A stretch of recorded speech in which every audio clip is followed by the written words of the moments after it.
that's all right. Yeah. 021.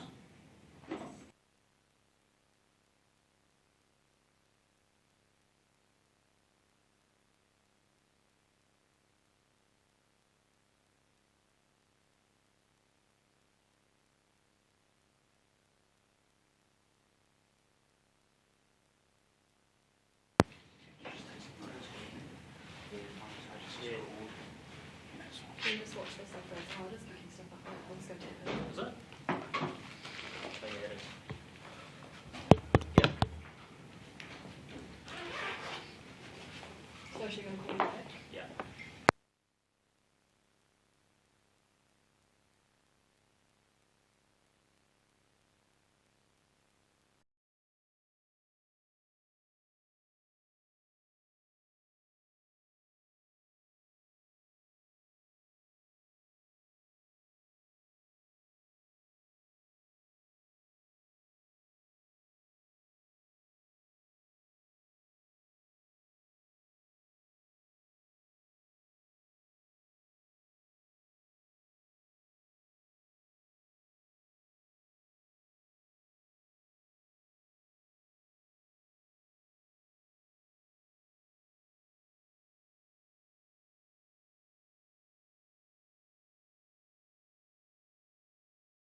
I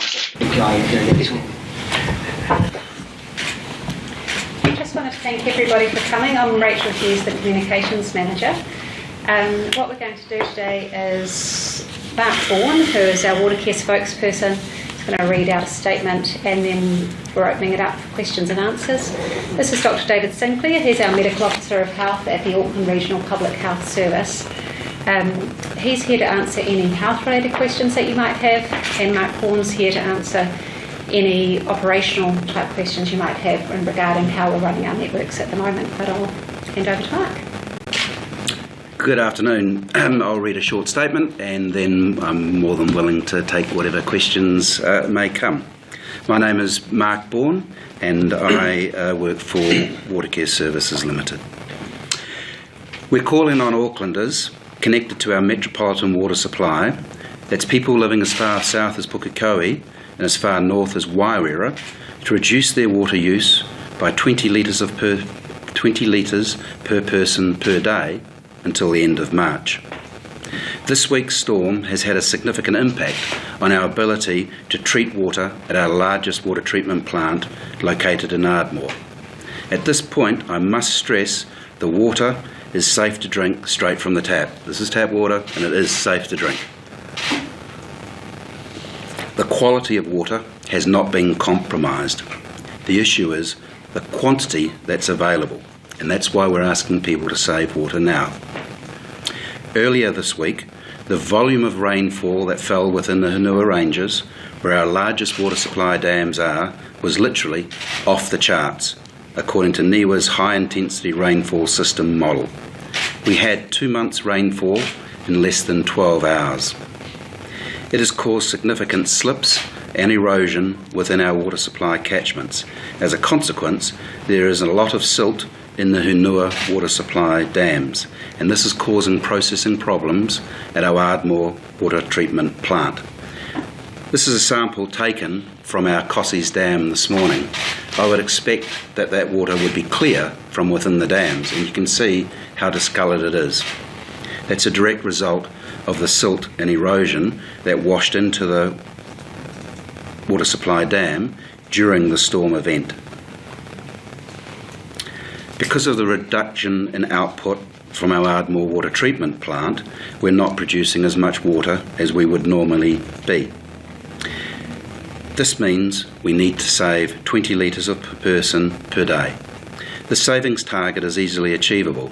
It just means taking a 3-minute less shower or not having a bath. It's easy for Aucklanders to save water now. The storm is still top of mind. There's no need to water the garden, and also reducing other outdoor consumption such as car washing will have a significant effect. I reinforce there is no issue with the safety of the water supply dams, and there is no issue with the quality of water currently in our taps. We've had negligible rainfall over the past 48 hours, but it's starting to rain again now. The forecast is for heavy rainfall within the Hunua Ranges tonight and over the weekend. That's why it's imperative that Aucklanders continue making savings over the weekend and into the weeks ahead until the end of the month. What we're looking for is a stable period of weather so that the water quality in the dams and the silt can settle out, and we're looking for those water savings. In the past 24 hours, since we announced the need for water savings, we've had a 30 million litre reduction in our normal demand. At this time of the year, a typical day would see 450 million litres of water consumed by Aucklanders. Yesterday, we consumed 420 million litres. Our target is 400 million litres, so we're very close to the target. We're making good progress towards it, but savings must be ramped up and continue. Watercare has maximised production at our other 4 main water treatment plants, and our staff are now manning those plants 24 hours a day to ensure the stringent water quality standards are met and production remains maximised at these other facilities. We're also manning our Ardmore water treatment plant 24 hours a day as well, because the poor water quality coming into the plant is making it much more difficult to treat. We've also suspended our operational activities that require large amounts of water, such as mains flushing and reservoir cleaning. Restrictions have also been placed on private water cartage operators who usually have unlimited access to our water supply. Over the weekend and next week, and continuing on for the month, we'll be placing newspaper advertisements on radio and newspapers around the region, and we'll be undertaking regular media briefings to keep everyone informed what the water situation is. We've updated our website with water saving targets, and we'll continue to provide updated information on there in relation to the target of achieving consumption of 400 million litres of water per day. The very worst case scenario is, if the savings targets cannot be met, there is the possibility that partially treated water from the Ardmore treatment plant will need to be put into supply. I stress partially treated water, it will still be chlorinated, but it will no longer meet New Zealand's stringent drinking water standards. If that occurred, we'd be working very closely with the Medical Officer of Health to ensure public health impact is minimised. However, it is likely, if that occurred, a boil water notice would be issued. The savings target, we believe, is readily achievable. The savings target is about the same consumption as the middle of winter. So we're not looking for anything more than what Aucklanders would normally do over the middle of winter. So the habits that we have in the wintertime are the habits we're looking for now. We're asking for these voluntary savings now, and it equates to about 2 buckets, 20 litres per person per day. That's 2 or 3 minutes less in the shower and turning your teeth off, turning the tap off when you brush your teeth. Thank you. Mark, you mentioned the worst case scenario. Is it only if people don't start saving water that we get to that, or is more rain going to cause that? Certainly our operational facilities have been maximised at all of our other plants, and that's made up significantly for the shortfall in production from our Ardmore water treatment plant. The reality is Ardmore's Auckland's largest, it's New Zealand's largest treatment plant. It's a very big plant. So yes, if the savings can't be met, that's when the worst case scenario occurs. That's why we're asking for these savings. The savings, I do reiterate, I think the savings are achievable, but we all just have to play our part. What are the health ramifications if partially treated water does get, if we don't meet those benchmarks, what are the health ramifications? Right, better introduce myself. I'm David Sinclair. I'm one of the Medical Officers of Health at the Regional Public Health Service in Auckland. Our role, just in general, as Mark said, the water has the responsibility of taking steps to meet the drinking water standards, and our role is essentially to monitor that, whether those drinking water standards are being met, and working through situations such as this, that the water suppliers are meeting drinking water standards. And certainly in the current situation, we are satisfied that that's happening, that drinking water quality is being maintained, despite which is obviously a pretty challenging situation, and obviously the uncertainty that's going to be happening over the weekend. In terms of the treatment processes, what we're relying on is there being multiple barriers in the way. Mark's talked about the protection of the catchments. The treatment plants itself do a number of things. They essentially take out the particles that are there, and then disinfection is the next stage of the chlorination. So that is important, as Mark said, to maintain that chlorination to protect the drinking water situation. So if water is coming from Ardmore, and like you say, it doesn't meet drinking water standards, does that mean all of Auckland will be issued with a boil water notice? It's an area that we're working on diligently at the moment. Clearly the need for issuing a boil water notice is a very, very serious situation. And so the first step is to ask people to reduce water. And it's only if those savings targets aren't met that the need for that would occur. What we would look to do is obviously minimise the impact of a boil water notice. The balance of the 4 main water treatment plants in Auckland clearly are meeting those very stringent standards, so the majority of water going into supply would meet those standards. So it's something we'd be working with in terms of minimising the impact. So how long are you going to give people to reduce the water? I mean, what's the time frame of getting to that worst case scenario? Sure. We are monitoring the situation on a day-to-day basis, and certainly the savings that were achieved yesterday were substantive. We are only 24 hours into this campaign, and in that first 24-hour period we've reduced consumption by more than half of the requirement. I'm anticipating that there will be a significant reduction in demand over the weekend, and the purpose of today is to make sure that reduction is sustained during the weeks ahead as well. Have you been in this situation before? This is really unique for Auckland, and the last time there was a need for any form of water savings in Auckland was almost 20 years ago, and in fact over 20 years ago in 1994. Elsewhere around the country, water savings are often required over the summer peak period. This has nothing to do with a lack of water, or it's nothing to do with lack of production capacity, or nothing to do with population growth. This is solely related to what is a very significant storm event that might not be over, and the consequences of that. And with Ardmore taking less water, is there more risk of the dams actually spilling again? Yeah, so at this time of the year, our water supply dams are very different from perhaps a hydroelectric dam where water is spilt through the dam to generate power. Our water supply dams are designed to capture as much water as they possibly can, and typically over the winter months the dams fill and often overflow, and in the summer months they're drawn down. And so at this time of the year we would normally expect our dams to be around about 80% full.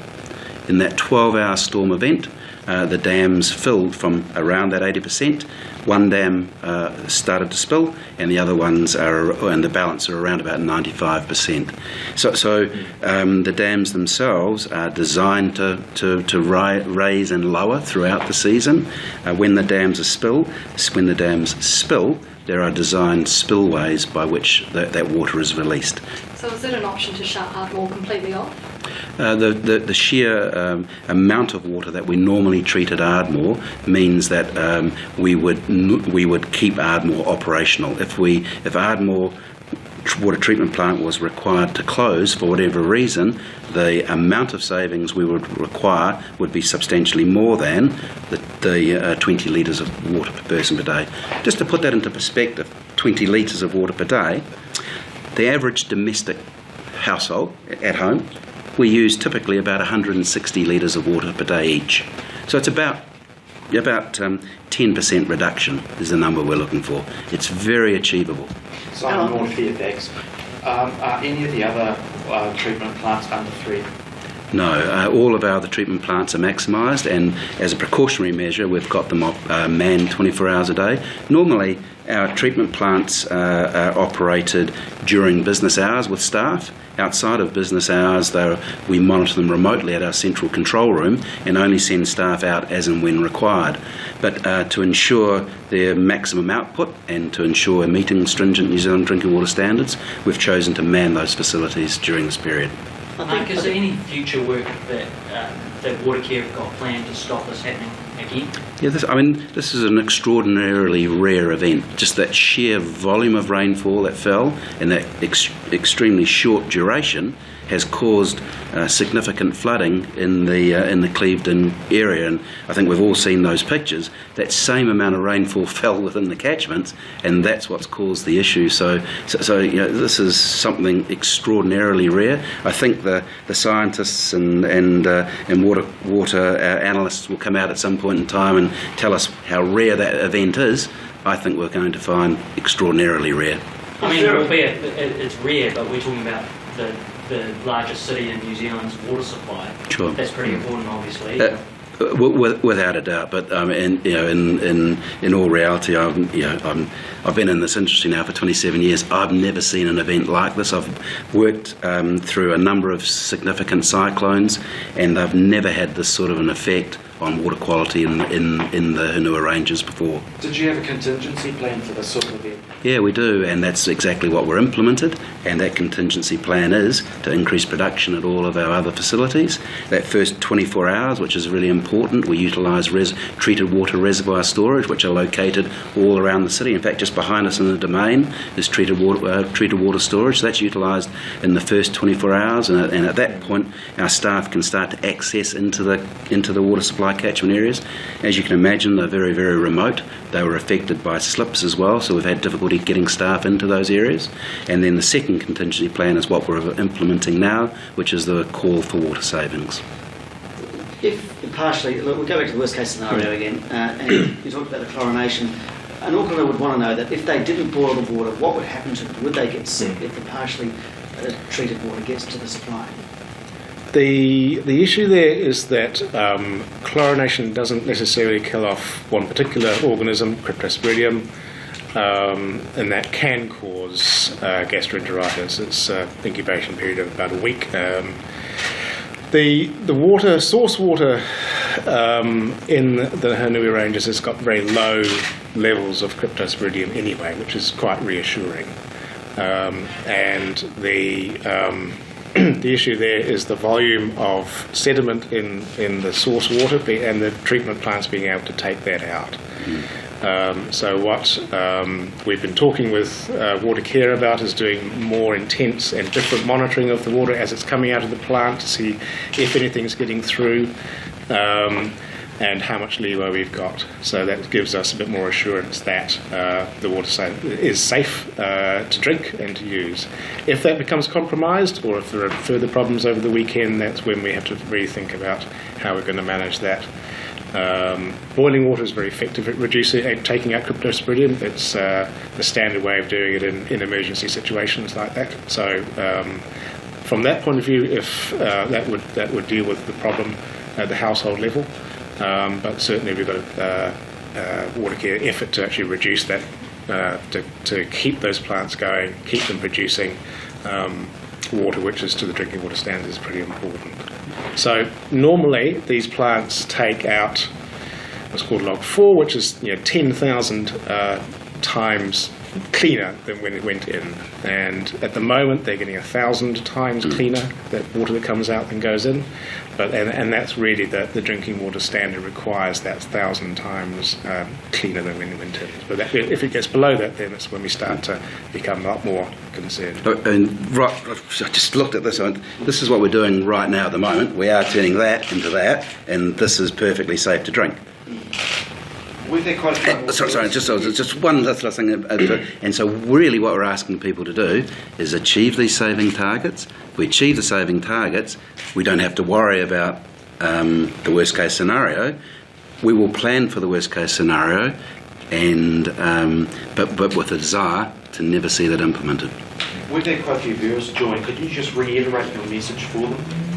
So say again, sorry. We've had a few more viewers join. Can you yes. reiterate your message for them? Sure. What we're looking for is water quantity savings throughout the metropolitan Auckland region. We're looking for savings of 20 litres per person per day. This is required because of the major storm event that occurred earlier in the week. And as a consequence of that storm, we've seen significant silt build up in our water supply catchments and water supply dams behind the Ardmore water treatment plant. I stress the Ardmore water treatment plant, and all of our other water treatment plants are meeting stringent New Zealand drinking water standards at the moment. And what we're asking for is a reduction in water consumption to meet the quantity outputs that we can currently meet. Philippa from staff, will this affect water pricing? Water pricing? No.